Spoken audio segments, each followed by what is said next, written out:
میرے تمام پاکستانی بھائیوں کو نوفل زکریہ کی طرف سے السلام علیکم۔ آج کا ویلاگ جیسا کہ میں نے اپنے پچھلے ویلاگ میں آپ لوگوں سے مخاطب ہوتے ہوئے بتایا تھا کہ میں انشاءاللہ تعالی فیصل واڈا صاحب کی پریس کانفرنس، پھر اس کے بعد جو باقی D G I S P R اور D G I S I کی جو پریس کانفرنس ہیں ان کے بارے میں گئے بات کروں گا، ون بائی ون بات کروں گا۔ تو آج فیصل واڈا صاحب کی پریس کانفرنس کے بارے میں جو ہے نا وہ میں اپنے کچھ سوالات، اپنے کچھ خدشات جو ہیں وہ ان کے ساتھ، جو ان کی پریس کانفرنس ہے جو اس سے میں نے احظ کیا، وہ آپ لوگوں کے سامنے بیان کروں گا۔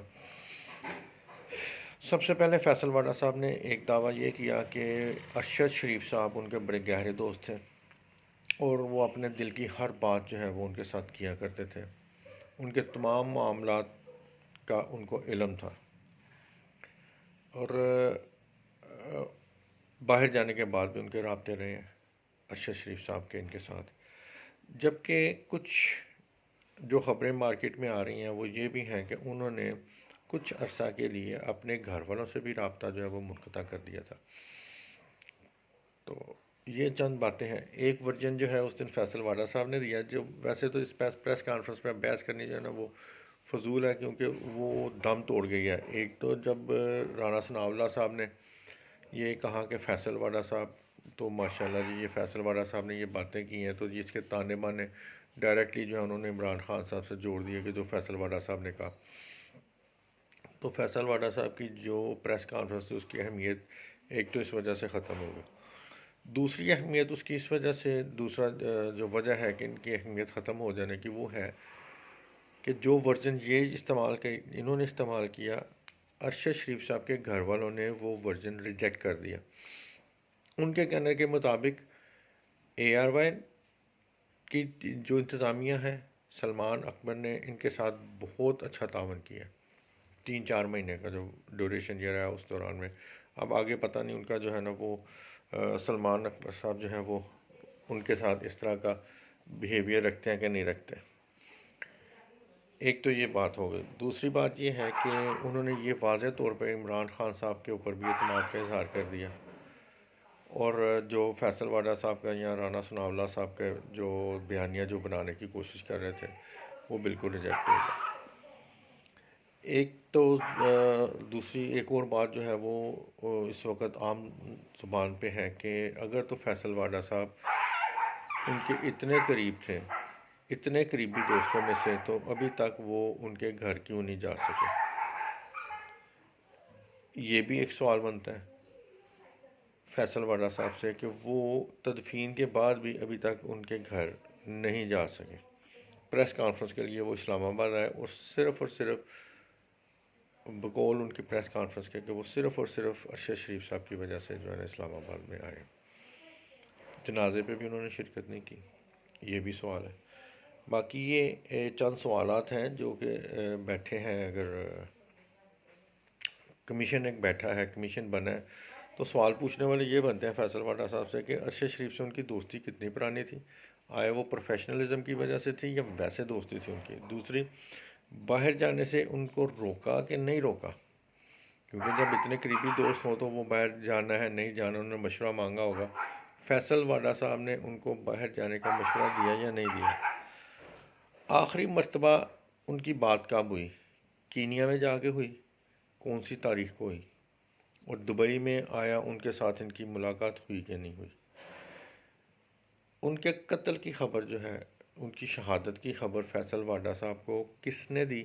اور کب دی؟ جب وہ دبئی میں قیام پذیر تھے تو کیا فیصل واڈا صاحب ان کو ملنے کے لیے دبئی گئے کہ نہیں گئے؟ اور دوسرا، اگر تو وہ ان کے ساتھ ہر بات کر لیتے تھے تو فیصل واڈا صاحب کو یہ بھی پتہ ہوگا کہ ارشد شریف صاحب کون سے پروجیکٹس پہ کام کر رہے تھے اور کون سے پروجیکٹس ایسے تھے جو وہ مکمل کر چکے تھے، جن کا انہوں نے کچھ کا ویلاگ میں ذکر بھی کیا ہوا ہے، جو مکمل ہو چکے اور جن پر وہ کام کر رہے تھے اس پہ بھی انہوں نے ویلاگ میں کیا ہوا ہے۔ اب ارشد شریف صاحب کے بہت سے ویلاگ اور بہت سے پیغامات جو ہے نا وہ مارکیٹ میں آ گئے ہیں، سوشل میڈیا پہ بھی عام ہو رہے ہیں، ٹی وی چینل پہ بھی عام ہے، جنہوں نے ایک بیانیہ جو حکومت نے بنایا جو فیصل واڈا صاحب نے بنایا اور جو کمیشن کو ترغیب دی جا رہی ہے یا کمیشن کو جس راستے پہ چلایا جا رہا ہے نا، وہ ٹوٹلی طور پہ ان کے ولاگ نے جو ہے وہ ریجیکٹ کر دیا۔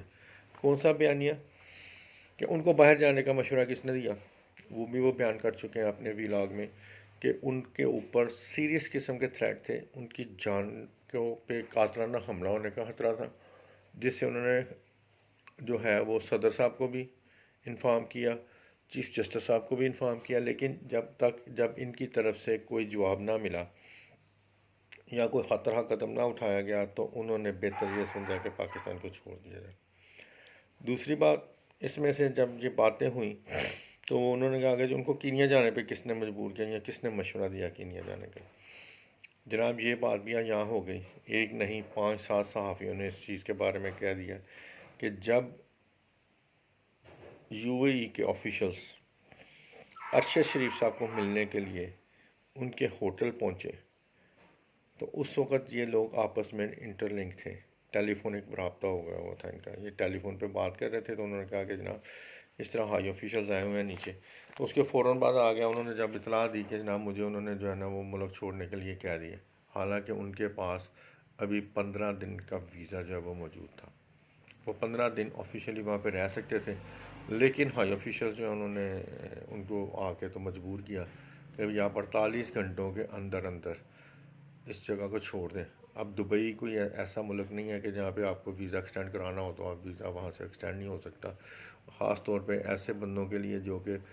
بار بار وزٹ کرتے ہیں، اور میرے خیال میں ارشد شریف صاحب کے کافی وزٹ ہوتے ہیں ایک سال کے اندر جو ہے نا دبئی میں، تو ان کو مجبور یہ جو بیانیہ کر رہے ہیں جناب پیپلز پارٹی والے بھی یا پی ڈی ایم والے بھی کہ جناب کسی وزارت خارجہ نے یا کسی آفیشل نے ان کو نہیں کہا ہوا، تو یہ بیانیہ ان کا غلط ثابت، اگر آفیشل نے نہیں کہا تو پھر پرائیویٹ بندوں نے کہا ہے، اور پاکستان میں پرائیویٹ کی جس کے لیے نام یوز ہوتا ہے وہ ہر بندے کو پتہ ہے، D G I S I نے اور D G I S P R نے اس کا بھی تذکرہ کیا کہ یہ پرائیویٹ نمبر سے فون آتے ہیں، تو یہ پرائیویٹ جو ہے نا اس کا تذکرہ بند کر دینا چاہیے۔ اگر تو حکومت وزارت خارجہ نے ان کو انفارم نہیں کیا تو پھر پرائیویٹ بندے جو ہے نا انہوں نے یو اے ای گورنمنٹ کو کہہ کے ان کو باہر نکالا۔ انشاءاللہ تعالیٰ یہ قتل جو ہے وہ چھپتا نہیں ہے، اور پھر اللہ تعالیٰ ایسے شخص کا قتل کیسے چھپنے دیں گے جو ان کی رائے حق پہ چل رہا تھا۔ اس لیے مجھے امید ہے کہ اگلے چند دنوں میں جو ہے اس کا فیصلہ ہو جائے گا۔ خان صاحب نے لانگ مارچ کا آغاز کر دیا لاہور سے، کچھ لوگ اس مارچ کو جو ہے وہ بھی جوڑ رہے ہیں ارشد شریف صاحب کی شہادت کے ساتھ، لیکن اس کا ارشد شریف صاحب کی شہادت کے ساتھ دور سے تعلق نہیں ہے، وہ بھی انشاءاللہ تعالیٰ اگلے 1-2 دنوں میں واضح ہو جائے گا کہ کیوں تعلق نہیں ہے۔ انشاءاللہ تعالیٰ میں اس کے بارے میں بھی آپ کو اتھینٹک رپورٹ جو ہے وہ دے دوں گا۔ اب باقی رہی بات D G I S P R اور آئی ایس آئی کے چیف کی جو ہے نا پریس کانفرنس، تو انشاءاللہ تعالیٰ میرا اگلے ویلاگ کا انتظار کیجئے، میں صبح جو ہے آپ کو میرا اگلا ویلاگ جو ہے وہ آپ کے پاس اپلوڈ میں کر دوں گا انشاءاللہ تعالیٰ، تو اس میں پوری ڈیٹیل کے ساتھ ہوگا۔ اس میں پاک آرمی کے بارے میں تو کچھ ایسی بات نہیں ہے کیونکہ ہم لوگ پاکستان آرمی سے محبت کرنے والے ہیں، لیکن جو پوائنٹس انہوں نے ریز کیے